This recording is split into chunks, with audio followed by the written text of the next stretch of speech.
everyone who voted for Blood Warlock with their golden tickets. 3. Chapter 340, One Lilith Leaves for a While. Bai Zemin's bellow was filled with fury, but mostly filled with despair. The requirements that the soul record imposed on him, this time to allow him to break through the barrier of the First Order and advance to the Second Order, were too demanding. No, to even call them demanding was too great an understatement. Bai Zemin could only look at those requirements with the same eyes he would look at a First-Order beast, while he was still just an unevolved Level 0 human. This was not about desperation due to lack of strength, not at all. Bai Zemin was very confident of himself and was sure that even if he ended up exhausted to death, he definitely had the power to end the lives of 2,000 Second-Order enemies. The same was true for Third-Order existences. Bai Zemin was at least 70% confident that he could defeat Third-Order beings within the early stages. For example, the current he was confident that somehow and another he could defeat a level 100 enemy. However, he would definitely not be able to defeat a level 151 with his current strength. Therefore, depending on the level of the other party, Bai Zemin was confident that he could manage to fulfill this requirement where he was required to claim the lives of 100 Third-Order enemies. As for the 10 Third-Order Soul Stones, although it was extremely difficult since of those 100 enemies, he needed to kill 1/10 of them had to have formed a Soul Stone, or Bai Zemin would be forced to continue killing until he obtained the required amount. Since he had the power to kill Third-Order beings, then obtaining Soul Stones from this stage was also not an impossible thing to despair over. The real reason behind Bai Zemin's despair was the number. 2,000 Second-Order existences. 100 Third-Order existences. Where the hell am I supposed to get enemies with that magnitude of power? He muttered as he sat on his bed and then pointed out, I've barely encountered 4 Second-Order beasts, and 3 of them were only encountered by sheer luck. The soul record, that little bitch, wants me to kill 2,000 of them, As if it wasn't satisfied with making my life miserable, that little bitch also wants me to kill 100 third-order ones. For God's sake, even if there are any on the actual earth, who knows if they are in China or not. Even in the deepest parts of forested areas, the most that lived there were second-order existences of different levels. As for third order, Bai Zemin had not perceived a being with overwhelming soul power when he went into the heart of the forest, which meant that, for at least several thousand kilometers from this forest to the north, there shouldn't be any of them. Otherwise, that third-order creature would most likely not have stood idly by when the previous night Bai Zemin and Shangyuan Bingzu caused great chaos within their area. Perfect, now not only will I not be able to advance to Blood Mystic, but I will also lose a year of time stuck on an impossible mission, and then I will have to choose another job, which will leave me stuck for even longer while I complete that mission. Bai Zemin shook his head and sighed wearily. His earlier shout had attracted the attention of everyone inside the village, and if it wasn't for him appeasing them, they might have already broken down his door to see what was going on. The only good thing was that the villa was considerably away from the rest of the houses in the privileged area of the North Camp, and thanks to Bai Zemin not shouting at the top of his lungs, the survivors were not alerted. Otherwise, it could have been another small headache, something he wanted to avoid as much as possible. Lilith said nothing at Bai Zemin's complaints. She kept silent with a small frown on her beautiful face, and after about 5 minutes her eyes flashed. "I think I know what you can do," she said with her clear voice. Bai Zemin's ears twitched softly, and his heart was moved when he heard this. At this point, with his mind clouded, he could not think of anything clearly and thus could only rely on the existence he trusted the most at the moment. Seeing that he was paying attention to her, she continued, "One of your requirements is to acquire control over China, isn't it?" "Yeah, it probably has something to do with the description of the Blood Mystic class." Bai Zemin nodded. "Since that's the case, then I think you should focus on acquiring control over the country as quickly as possible for now," Lilith said with an extremely serious expression, confusing Bai Zemin slightly. "Acquire total control over China in 1 year."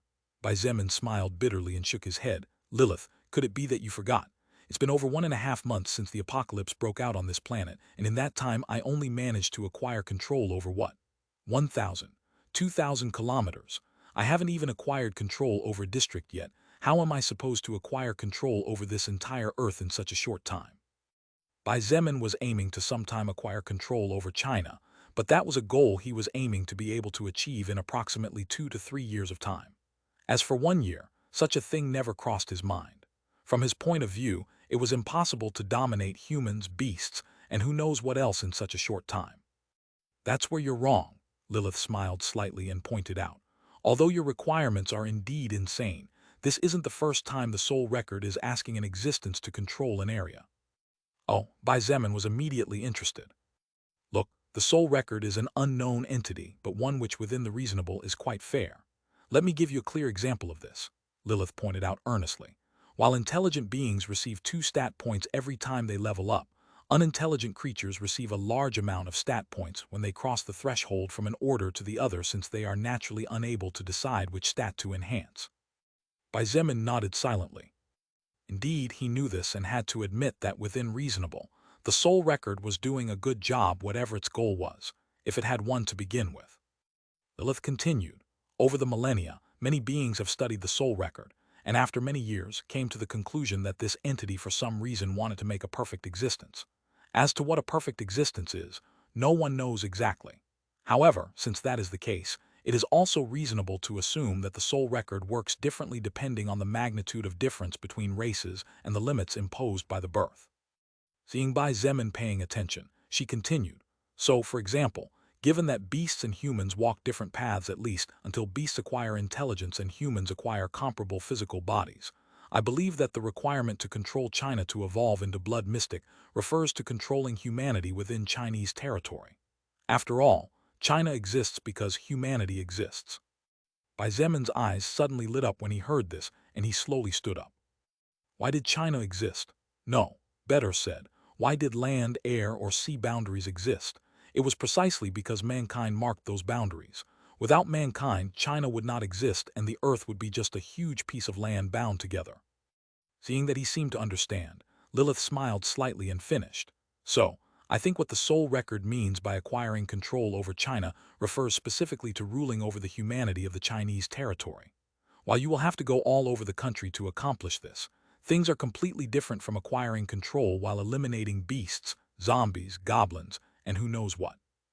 A great weight seemed to disappear from Bai Zemin's heart when he heard this. Even if he had to traverse the entire territory of China to achieve this requirement, at least it no longer sounded as impossible as before. Then, as if a little bulb was lit above his head, Bai Zemin's eyes glittered and he said loudly, "Then I just need to use the power of my irregular title to travel to another world, and if I am a bit lucky, that world will have enough powerful existences for me to kill to my heart's content." Here, Lilith frowned slightly and said a little worried, "That irregular title, I think it will be better for you if you don't tell anyone. At least avoid telling it to too many people." "Why?" He looked at her, and the wariness in his heart immediately went up. He didn't think Lilith would say such a warning just out of boredom. Indeed, Lilith's next words confirmed it. The power to open a gate to another world means that that title in a way grants you the power to cut through space and distance to travel across the universe. The power to control space is a rarity far greater than you can imagine, and only a handful of beings have managed to grasp some of this power to build incredibly valuable portals with great difficulty. If it becomes known that such a rare title as yours appeared, you will probably have a great deal of trouble in the future. While Bai Zemin did not have the ability to control where he traveled, or where he would be transported to when he activated the power of his irregular title, since time immemorial and in any novel or movie, the control of space was one of the most powerful laws that existed. Therefore, it was not hard for him to imagine how valuable this seemingly ominous title really was. "It's okay, I understand." Bai Zemin nodded earnestly. However, the joy in his heart did not fade in the slightest. How good it! Going from despair in which all he could see was darkness to finding a clear path of light toward what seemed to be the goal of achievement had made Bai Zemin's heart jump like crazy. Even if that path was extremely thin, and the light that illuminated it extremely dim that it could disappear at any moment before being swallowed by darkness, Bai Zemin was willing to walk it. It wasn't as if he had any other choice anyway. Of course, unless he was willing to waste a year stuck in the First Order for nothing, which was naturally impossible. For someone who wanted to finish everything as quickly as possible, wasting a year's worth of time was absolutely unforgivable. "Well, let's do it that way then. I better get to work, the clock is ticking backwards." Bai Zemin nodded. Just before he walked toward the door to leave, Lilith's voice sounded behind him again. "Little brother Zemin, I will be gone for a while. I need to do some business and I also can't disappear forever or I might cause some unnecessary inconvenience." "What?" Bai Zemin turned around hurriedly, but the only thing that greeted him was a room completely void of life except for his own.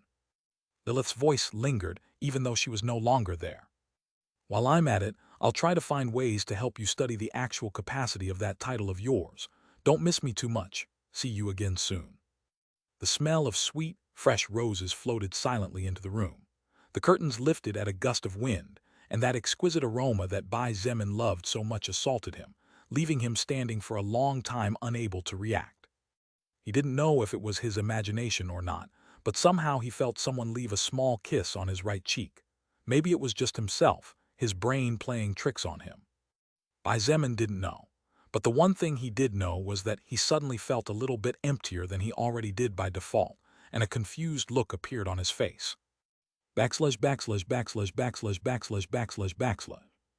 Thank you very much to everyone who voted for Blood Warlock with their golden tickets. 3. Chapter 342, Stoneheart's Power. Bai Zemin did not notice when he left his room, or when he went downstairs to the main floor of the villa. He also didn't notice how he got to the living room, nor did he seem to notice the moment when his body rested comfortably on the expensive leather couch, and when his back rested against the back of the couch. No, maybe it wasn't that he didn't notice. Perhaps he was simply too detached to worry about small and insignificant details. With his mind distracted and his spirit seemingly faint, he simply sat there without saying a word. His current condition was naturally due to the fact that the person with whom he had spent almost every minute and every second of his life from the beginning of this new era had left his side just like that. She simply said, "I'm leaving," and then she left. It sounded natural, but somehow Bai Zemin felt that things should not be like that. Apart from feeling lost, he couldn't deny that he was also slightly angry, and a small frown on his face was the strong proof of this. However, after thinking it over, he realized that he had neither the qualifications nor the right to feel angry toward Lilith. After all, he and she were friends, but that friendship might not be as strong as he initially thought. At the end of the day, the reason why Lilith was supporting and helping him was to make him strong enough to be of use for whatever her motives were. The small frown on Bai Zemin's face slowly eased gently, and the more he thought about it, the more he realized that he was overthinking things. Maybe he trusted her wholeheartedly, but it didn't mean that she trusted him wholeheartedly. In a matter of minutes, Bai Zemin's emotions calmed down completely, and Lilith's departure stopped affecting him almost entirely. He didn't realize that his stone heart skill was passively doing its job again, but how could he know? Passive skills worked like that, covertly, becoming part of you. It was because of this powerful third-order skill that Bai Zemin unconsciously overlooked the fact that Lilith had told him minutes before leaving that he was one of the only two living beings she considered as friends. Otherwise, Bai Zemin would have realized that her appreciation of him was in no way inferior to his appreciation of her. Lilith did not realize this fact either. Or maybe, instead of saying that she did not realize it, it would be more accurate to say that she had forgotten the fact that Bai Zemin possessed a passive skill that affected his emotions and thus his thoughts. Because Bai Zemin had acted completely normal and open with her, Lilith gradually forgot about the existence of the stone heart skill, ignoring that a third-order skill was powerful no matter what it was, especially passive skills that acted covertly without anyone noticing them, and even more so a skill that in itself was focused on suppressing the effect that the opposite sex could have on a man. That little slip ended up causing a large part of the closed distance to increase again. Although Bai Zemin still trusted Lilith with all his heart, some of his thought processes had changed slightly. For example, he recalled the reason and basis why he and Lilith met, and why they still continued to interact. At the end of the day, regardless of whether the two considered themselves friends, it was undeniable that in one way or another they were both using each other. With his heart now much calmer and with a completely clear mind, Bai Zemin's thought process cleared up in its entirety, and in an instant, he was able to remember and identify what his true and most important objectives were for which he should be moving and striving to achieve. Again, he did not realize that in reality, he was not using Lilith nor was she using him. It was just that they were both supporting each other to help the other.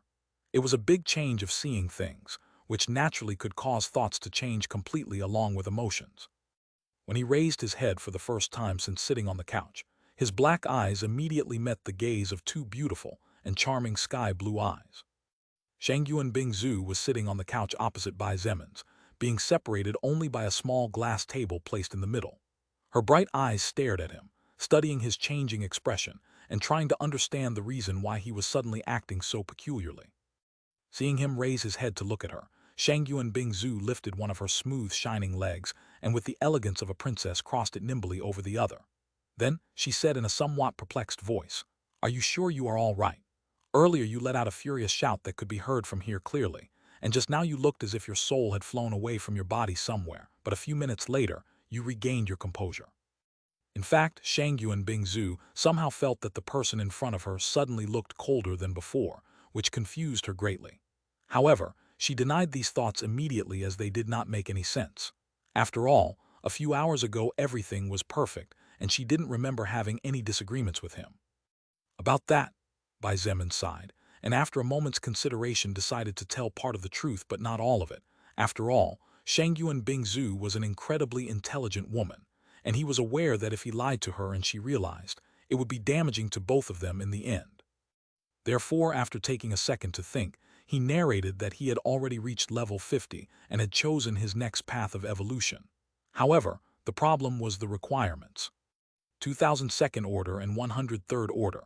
The beautiful woman whose hair was silver and soft as moonshine gasped as she listened to the evolution requirements of the man in front of her. What insanity is this? Now she could understand the reason why Bai Zemin shouted in anger to the four winds, and the reason for his strange behavior just now. Anyone would go crazy if they were suddenly required to complete such a task. As if that wasn't enough, the soul record even imposed a time limit on this trial that, while they were here, ran backwards. "You, what kind of monster are you turning into? Even the soul record seems to be trying to slow you down," Shangyuan Bingzhu exclaimed in surprise as she looked at him with wide eyes. Bai Zemin forced a smile and shook his head. He knew thanks to Lilith that the soul record wasn't trying to slow him down at all.